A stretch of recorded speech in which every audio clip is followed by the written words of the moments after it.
नमस्कार मित्रांनो, दिव्य संस्कृती या चॅनलवरती आपणा सर्वांचे स्वागत आहे. मित्रांनो, पितृपक्ष विशेष आज आपण श्रवण करणार आहोत. पितृपक्ष कथा.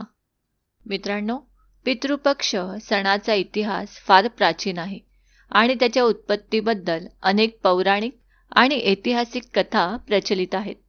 पितृपक्षाच्या आख्यायिकेनुसार जोगे आणि भोगे हे दोन भाऊ होते. दोघेही वेगवेगळ्या घरात राहायचे. जोगे श्रीमंत होता आणि भोगे गरीब होता. दोघांमध्ये प्रचंड प्रेम होते. जोगेच्या पत्नीला संपत्तीचा गर्व होता, पण भोगेची पत्नी मात्र अत्यंत साध्या मनाची होती. जोगेच्या पत्नीने त्यांना पितरांचे श्राद्ध करण्यास सांगितले, तेव्हा जोगेने ते व्यर्थ कार्य आहे असे समजून टाळण्याचा प्रयत्न केला. परंतु त्याच्या पत्नीला समजले की त्यांनी हे केले नाही तर लोक गोष्टी घडवून आणतील. मग तिला आपल्या माहेरच्या लोकांना मेजवानीसाठी आमंत्रित करण्यासाठी ही संधी योग्य असल्याचे वाटले. ती म्हणाली, तुम्ही कदाचित मला त्रास नको म्हणून असे म्हणत असाल, पण मला यात काहीही त्रास होणार नाही. मी भोगेच्या बायकोला बोलावून घेईन. दोघी मिळून सर्व कामे करून घेऊ. त्यानंतर तिने जोगेला आपल्या माहेरी निमंत्रणासाठी पाठवले. दुसऱ्या दिवशी तिने बोलावले म्हणून भोगेची पत्नी पहाटेच आली आणि कामाला लागली. तिने स्वयंपाक तयार केला, अनेक पदार्थ केले. मग सर्व कामे उरकून ती तिच्या घरी आली. अखेर तिलाही पितरांचे श्राद्ध तर्पण करायचे होते. यावेळी जोगेच्या पत्नीने तिला ना थांबवले ना ती थांबली.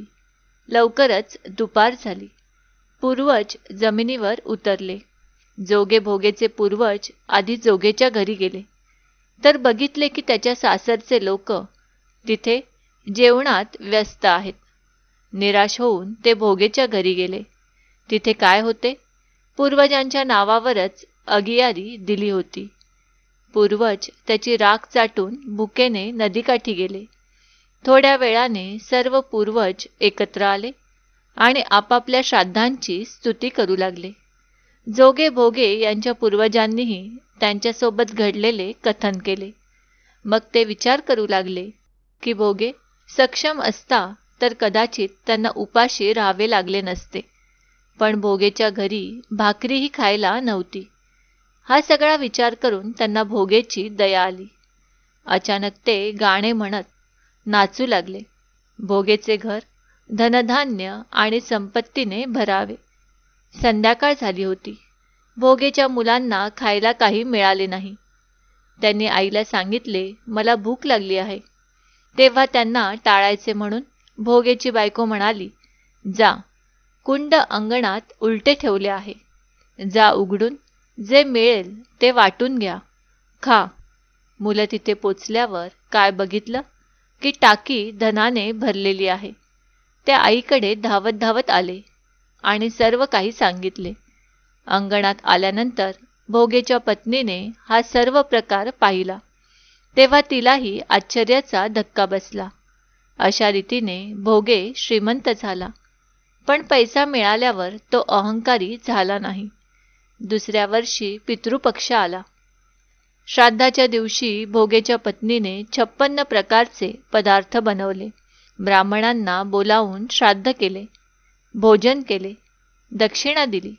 सोन्या चांदीच्या भांड्यांमध्ये भाऊ बहिणीला जेवण दिले. भोगे आणि त्यांच्या पत्नीच्या या कृत्याने त्यांचे पूर्वज खूप आनंदी आणि समाधानी झाले. पितृपक्ष आणि श्राद्धाचा हा विधी वैदिक काळापासून होत असल्याचे इतिहासकारांचे मत आहे.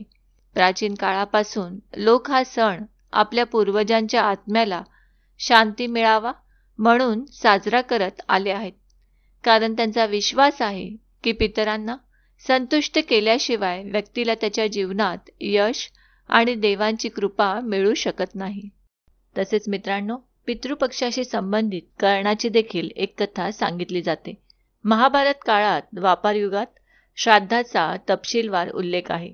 महाभारताच्या अनुशासन पर्वामध्ये भीष्म पितामह आणि युधिष्ठिर यांच्यातील श्राद्धाविषयी सविस्तर चर्चा आहे. महाभारत काळात श्राद्धाचा पहिला सल्ला अत्री मुनींनी महर्षी नेमी यांना दिला होता. हे ऐकून नेमी ऋषींनी आपल्या मुलाचे श्राद्ध केले. याशिवाय महाभारताच्या युद्धानंतर श्रीकृष्णाच्या सांगण्यावरून पांडवांना त्यांच्या मृत नातेवाईकांचे श्राद्ध सोमवती अमावस्येच्या दिवशी करायचे होते, जेणेकरून त्यांना मोक्ष मिळावा. पण त्यांच्या हयातीत सोमवती अमावस्या कधीच आली नाही. यामुळे संतापलेल्या युधिष्ठिराने सोमवती अमावस्येला शाप दिला की यापुढे सोमवती अमावस्या वर्षातून एकदाच येईल. इतकेच नाही तर याआधी त्रेतायुगात सीतेने दशरथाला पिंडदान दिल्याची कथाही प्रसिद्ध आहे. परंतु पितृपक्षाची सुरुवात ही महारथी कर्णाच्या जीवनाशी संबंधित आहे. असे मानले जाते की कर्णाच्या मृत्यूनंतर जेव्हा त्याचा आत्मा स्वर्गात पोचला तेव्हा त्याला खाण्यासाठी सोने आणि दागिने देण्यात आले. कर्णाला अन्नाऐवजी सोने का दिले जात आहे हे समजले नाही. त्याने देवराज इंद्राला अशी वागणूक का दिली असा प्रश्न केला. तेव्हा इंद्रदेवाने त्याला सांगितले की त्याने आपल्या संपूर्ण आयुष्यात फक्त सोन्याचे दान केले आहे, कधीही अन्न किंवा पाणी दान केले नाही. इतकेच नाही तर त्यांनी आपल्या पूर्वजांचे तर्पण आणि पिंडदानही केले नाही. हे ऐकून कर्णाने सांगितले की त्याला त्याच्या पूर्वजांबद्दल काहीही माहिती नाही, म्हणून त्याने तर्पण आणि पिंडदान कधीच केले नाही. हे ऐकून इंद्राने कर्णाला आपली चूक सुधारण्याची संधी दिली आणि त्याला 16 दिवसांसाठी पृथ्वीवर परत पाठवले. पृथ्वीवर आल्यावर कर्णाने भक्तिभावाने आपल्या पितरांचे श्राद्ध केले आणि अन्न, पाणी आणि वस्त्र दान केले. असे केल्यावरच कर्णाला मुक्ती आणि समाधान मिळाले.